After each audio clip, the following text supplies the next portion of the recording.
Hey y'all, Jay Nice on the mic, back with another video. So this is actually going to be part 2. So I created part 1. This is a 3-part series. What tips you should know if you are getting into DEI consulting or if you want to become a DEI consultant. So DEI stands for diversity, equity, and inclusion, and you could add a D, or you could add a B, and an A for belonging and accessibility. For those of you, this might be the very first video of mine that you're watching. I am a DEI consultant. I own a consultancy that I started in 2018, but I've been facilitating discussions about race and racial equity since 2011, so it's been 11 years now almost.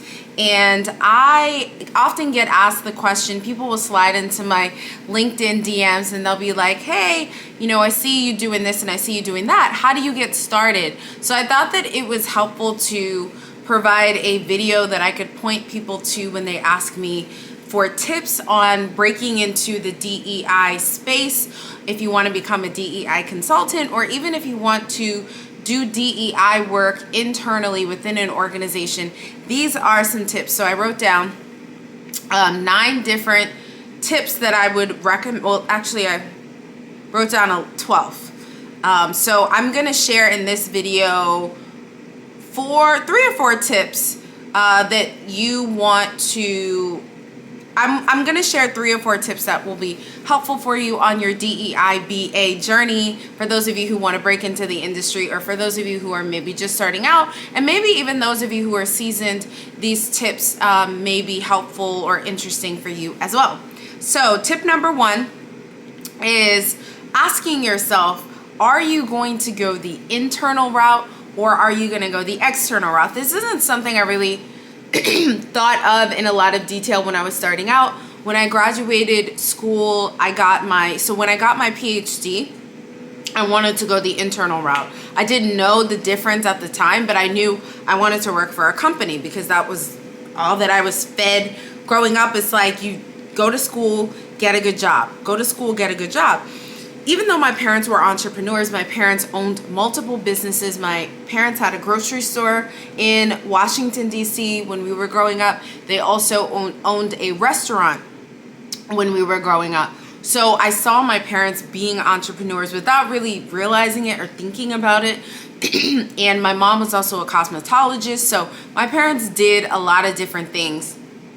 And I think subconsciously seeing that growing up made me interested in entrepreneurship without me even realizing it. So after I got my PhD, and I know I told this story before, and so I'll link the video above where I go into my PhD journey. Excuse me. But after I got my PhD, I was like applying, and I applied to hundreds of different companies, and I didn't really get any callbacks, and nobody was calling me, nobody wanted to hire me. So I thought to myself, like, I could do this on my own, where I could start a business and be doing the work that I wanted to do. And it was honestly like a situation where it was like, if you build it, they will come. I didn't need to wait until I got my PhD to start my business. That was a fallacy. I could have definitely started my consultancy. You don't even need you don't need a formal degree. You don't need a bachelor's, master's, PhD. For me, it helped me to understand things and study them at a deeper level, but it's not needed, or it's not like mandatory, rather. That's a better word, right?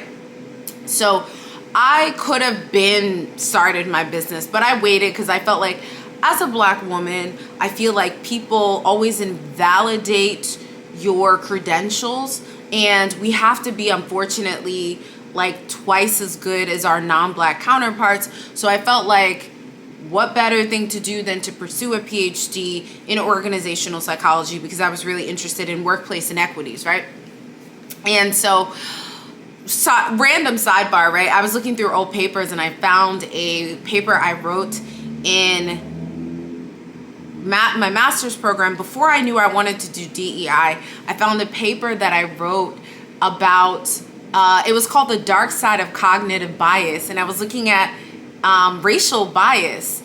And so I've always had like an interest in this stuff, even before I really knew that I had an interest in this. And in undergrad, you know, I loved, one of my favorite courses that I took was African American psychology. So I've always, like, I guess, really been interested in this without knowing that I wasn't interested. But so fast forward to after I applied to hundreds of jobs and I got no callbacks, I started my own business. I created my own website and I did it on my own, and I just went out there. I looked for opportunities, and since then I've been able to have a successful business and sustain myself and find organizations that could use the expertise and the skills that I have. And I feel like that has definitely been a blessing, but I had to figure out, do I want to go the internal or external route? I've written about, so I published my first and only published journal article,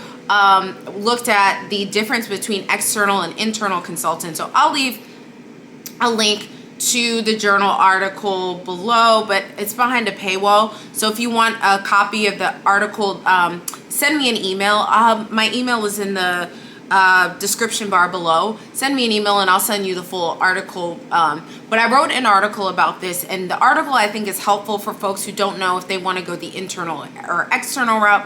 So I wrote an article, and I also wrote a like an article, like a Forbes article on this same thing. So in the article, I talked about how difficult it is to create change as an internal person working within an organization. So it's really, really difficult to create change, or rather it's difficult to change the people that are signing your paychecks. So I wrote about that in a Forbes article that's also linked below.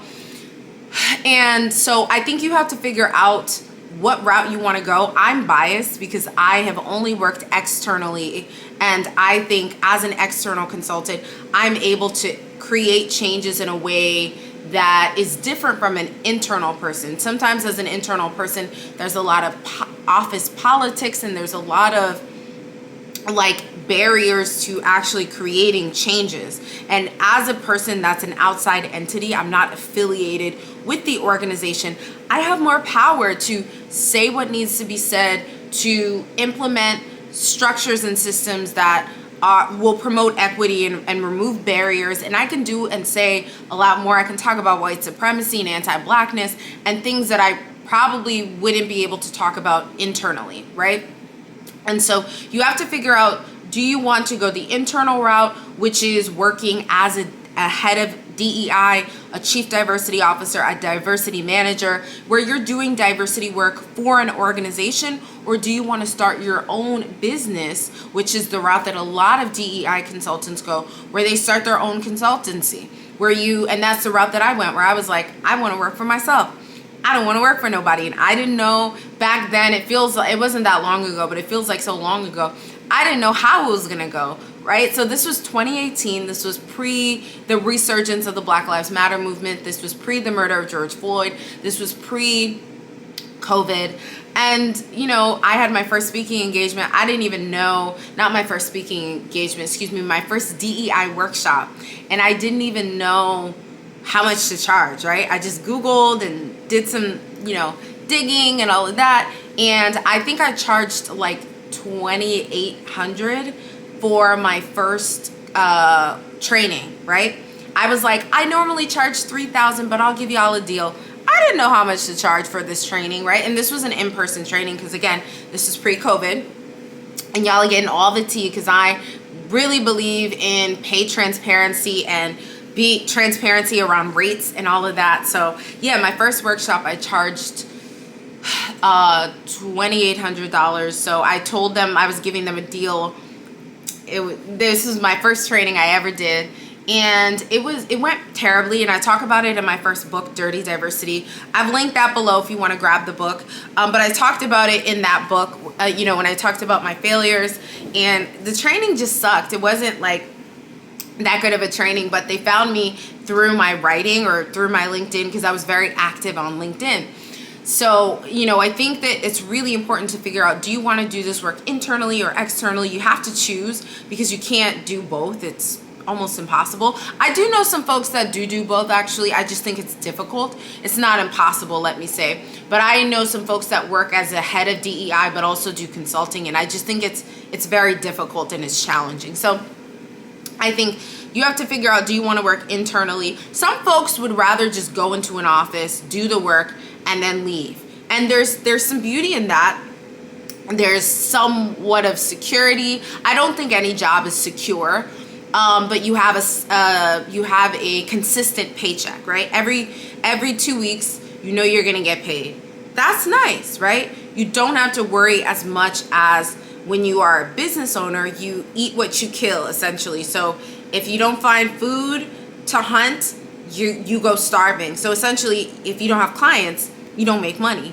And that's scary, you know what I'm saying? But I believe every organization needs to prioritize the needs of marginalized employees and needs to remove systemic barriers. So I think that there will always be a need for this work. So I'm confident, or I was confident even back then when I started the company, in my ability to deliver on what companies need. I'm not the right fit for every organization, and there's so many DEI consultants out there. But I think the first step, sorry, this was like a long ramble for tip number one, but I think the first step is figuring out, do you want to work internally or do you want to work externally? And I think that there's pros and cons to both. Again, me, I'm biased. I think externally, I personally can make more changes than if I worked internally, where I felt like when I'm in environments internally, like when I've worked previously in different universities, I haven't always felt like I have the ability to make a change because I'm in a structure that I'm trying to change, and speaking up and speaking out often puts a target on your back. So I have felt like I am more impactful externally, but for the folks that feel like they're more impactful internally, my hat's off to you. I couldn't do it, but you have to figure out which lane you want to go into. So the next, and I'm looking at my phone. So the next tip that you want to keep in mind if you want to become a DEI consultant, or if you want to do DEI work, is, and this is more so for the folks that want to do work externally. So if you want to be a external DEI consultant, I talked about this already, but you have to figure out what you want your area or your avenue to be. So what type of consultant will you be? What will you specialize in? And I talked about this in the previous video, which I'll link above, but it's important to figure out what your specialty is, because DEI work is so broad. It's like saying, I'm a doctor. Well, what type of doctor are you? What do you specialize in? And so essentially, DEI consultants are doctors. We're doctors for the organization, helping you fix your stuff. So you have to figure out what kind of consultant will you be, and I think it's important to market yourself as that, right? So I started out without really realizing I've always been a race person. Y'all know I've been on YouTube since 2011 talking about race. This is my thing, right? This is my lane. So I have always been a race history and racial equity person without knowing that that's what I was doing. So figuring out what type of consultancy you will be running, or what type of consultant you want to be and what you will specialize in. Again, I talked about this, but I know folks that focus on only trainings. They only do educational trainings, workshops. They don't do any sort of consulting long term. Or do you want to do consulting? I know folks that don't do any sort of one-off trainings or workshops or anything like that. So you have to figure out what your lane is. That was not really, I guess, a tip, because I already kind of talked about that in the previous video. But so the next tip, so this is technically like 2.5 or 3. So the next tip that I would recommend for anyone who wants to be a DEI consultant, whether internal or external, is that you have to ask yourself so this is for folks who work in a corporate setting, right? If you work in a corporate setting, or if you work in a university, or wherever you work, ask yourself, am I able to take on DEI tasks in my current role? So if you are working, for example, in academia, maybe the university has an employee resource group or an affinity group. If they don't have one, can you start it? right? Because you're taking on DEI related tasks, and that is beneficial if you're trying to go from corporate to be an external consultant, if you have experience doing DEI work in your previous roles. So it might be mentoring and sponsoring junior level underrepresented racial employees in your organization, or sponsoring them, right? That might be what it is. It might be starting your company's DEI task force. So figuring out what DEI related tasks you can do in your workplace and how you can parlay those skills into another DEI opportunity. And that might be going to another company and working as a chief diversity officer or as a diversity manager. So how can you parlay the skills you already have, or how can you acquire new skills? And unfortunately, in a lot of organizations, that will be taking on unpaid labor. So it could be stuff on top of the job you already do. And again, you're just doing this so you can acquire the skills necessary to either pursue a DEI role internally within a different organization or within your own organization, or to work as an external DEI consultant. So I think taking on, and that could also be planning a cultural event or a History Month event. So I think it's really important to figure out, if you're working corporate currently, if there's ways you can acquire DEI related skills. I know some people recommend, like Cornell and different universities have like diversity certificate programs. I've never done that. I personally think that you can be an effective consultant without it, but I've talked to friends, and I have many friends who have done it, and they found a lot of value in it, especially if you're pivoting from one industry to another. I actually did a podcast with my homeboy, and I'll link to the podcast in the show notes, and he talked about his experiences going from not doing anything diversity, equity, and inclusion related to parlaying that into an internal DEI role. And he actually did the certificate at Cornell, and he found a lot of value in it. And I think a lot of it was because he enjoyed the connections he made when he did it. And actually, he did it before COVID. Like, I was thinking, he did it pre-COVID. So I think it was especially helpful for him. I believe so. Maybe I'm wrong. I feel like he did it pre-COVID. Or right as COVID was beginning, he did it, maybe. And I think in a post-George Floyd world, having those sorts of certificates and credentials is really important and is really helpful. So I would say looking at ways you can take on DEI-related tasks in your current role will be helpful as you transition into a DEI position. So the last tip that I'm going to offer in this video before, ending this video is understanding that you are an expert in whatever your lived experiences are. And sometimes that is enough to do this work. Having the passion and then doing the work to do the research and learn can be enough. I don't want y'all to feel like you need, yes, I have a PhD. Do you need a PhD to do this work? Absolutely not. But I think it's important for people to understand everyone is an expert in their own experiences. So you don't need to have formalized training. And I say training as in like education. You don't need to have tons of journal articles. You don't need to have any of that. If you have the passion and you read and do the research and learn what's necessary to understand how to do this work and what this work requires and what this work entails, I think that that's all that is needed. So I think that your lived experience is enough. But let me just preface that, or let me add the caveat that it's not just lived experience, but your lived experience is enough to pursue this work in addition to doing research and reading and understanding best practices. So I think that, like, I wrote an article where I articulated this much better than I'm articulating now. And I know I've said this before, but I'm like so much better when I write. I feel like my writing is much more clear than when I speak. Sometimes I put my foot in my mouth and I don't get my point across adequately. But what I'm trying to say is that, Like, you are an expert in whatever ways that is, and don't let anybody tell you otherwise.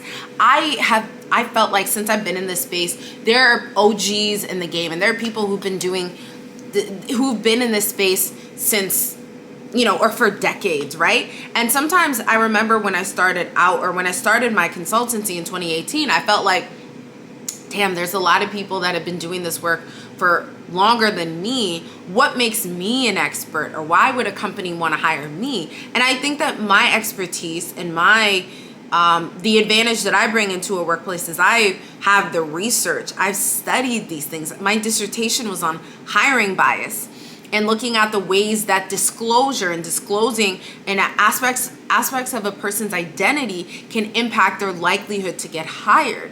So I looked at this. Even in my master's program, I was studying this. So I bring a research element where I am constantly researching best practices because I write about these things. So I bring that element to it. So maybe where I don't have the years of experience that an OG in the game, somebody with 30 years of experience might have, I bring a different perspective. And I'm also like, I think I bring a fresh perspective as a millennial. And I think Gen Z folks bring a fresh perspective. Like, the workplaces, the systems and structures in companies haven't been working. And I think that it's easy, if you've been doing this work for a number of years and decades, to get stagnant and to not see things in a fresh way.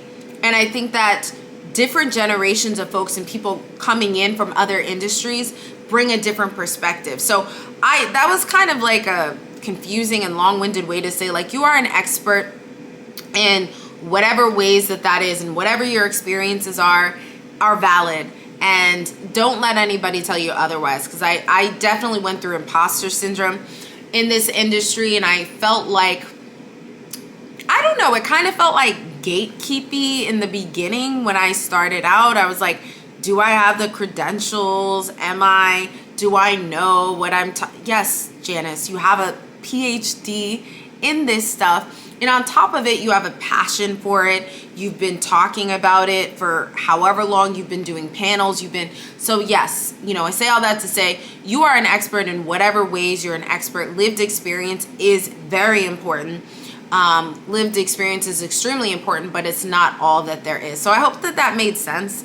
But I think this video is kind of long, so I think I'm going to end it right here. And I am going to continue the remainder of the tips, or I'm going to share the remainder of the tips in the last video in this series. And maybe I'll just keep doing this every year or every 6 months if y'all enjoy this.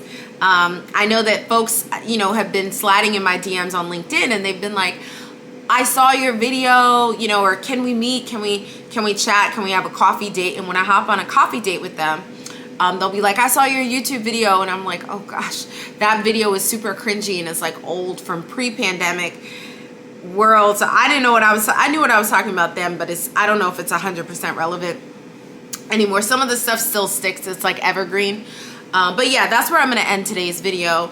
But stay tuned for the last video, which may not even really be the last, but for the third installation of these tips that I'm offering folks who want to become DEI consultants. So that's where I'm going to leave off today's video.